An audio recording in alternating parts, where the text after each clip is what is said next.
going to give you my 3 top tips on how to harvest purple sprouting tender stem broccoli. So I'm going to start off with this plant here that I've not harvested as of yet. And as you can see at the top here, I've got a lovely firm head. It's nice and deeply purple. It's purple all the way round. And all the florets, it's still firm, they're all together and they're dead happy. Now, I've just caught it with my nail. You can see around the side here that it's got all of these other shoots that are coming up. Now these have all got the potential for becoming a head exactly the same as this. So what I'm going to do is I'm just going to take this middle bit, I'm going to have to take these side ones and leave them ones there, and I'm going to cut it at an angle with my knife, if I can get in.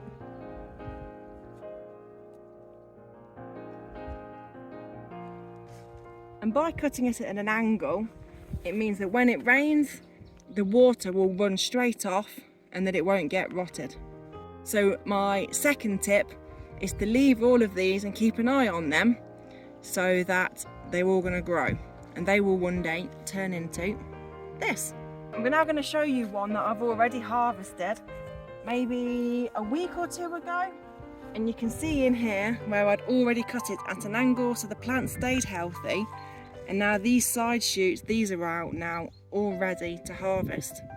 So I'm going to take these now, but while I take these, I'm also going to take these surrounding leaves, because these leaves are also incredibly tasty.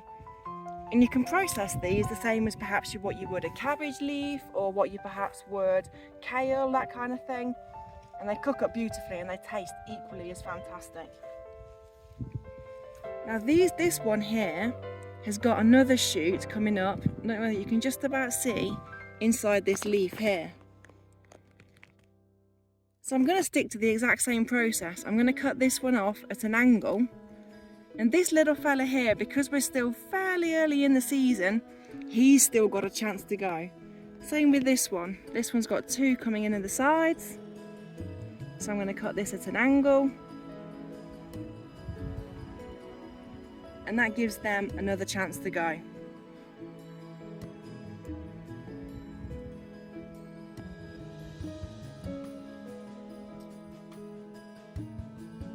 So my third tip is to not forget about them, because when they get to this point, can you see how it's all open? The purple, it's gone like a more violety, paler purple, and you can see that there's some areas that have gone yellowy, and that's because it started to go into flower.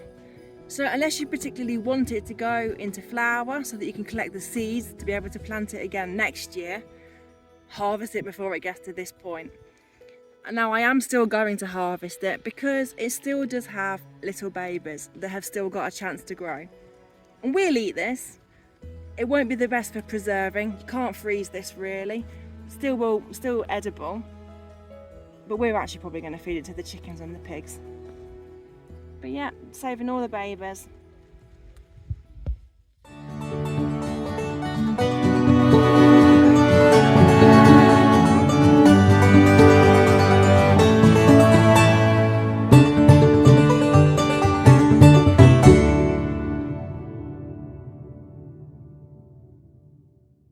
Okay, so we're all set to start processing the broccoli if the dogs stop nicking it and running off and eating it. Who knew dogs like broccoli? Albert, leave it.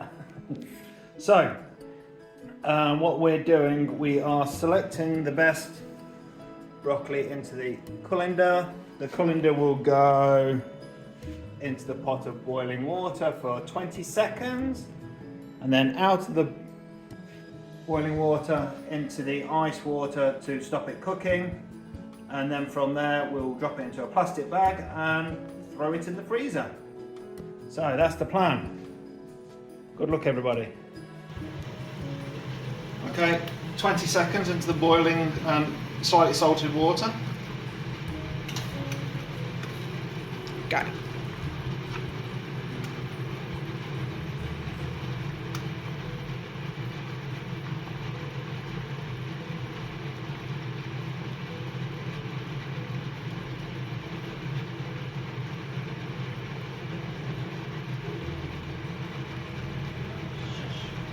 Now.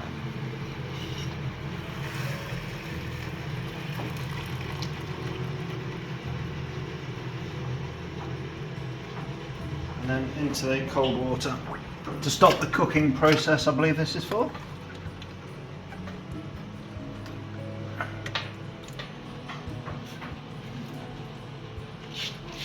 I love that the purple colour is coming out of the broccoli and into the water.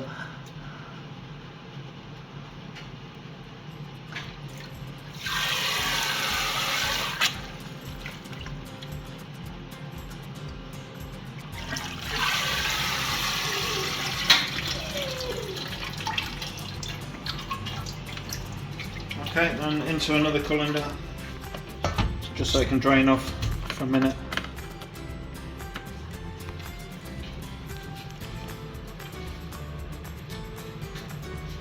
So it's not quite the same purpley colour, and that's because it's been blanched. When it's fully cooked, it turns green, and we don't want it to be fully cooked because we want to finish cooking when we actually come to eating it. So yeah, perfect.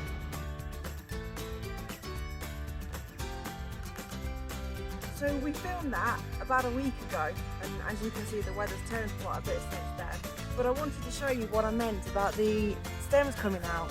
So we took this bigger head in here, cut it at an angle like I said, and then all of these were tiny little shoots, and now they're all ready for me to harvest again. Now I could technically leave these little shoots on the sides here as well, and they should technically also turn into big broccolis like this, but we're getting late in the season now and we've got absolutely loads of them, so I'm just taking the whole lot.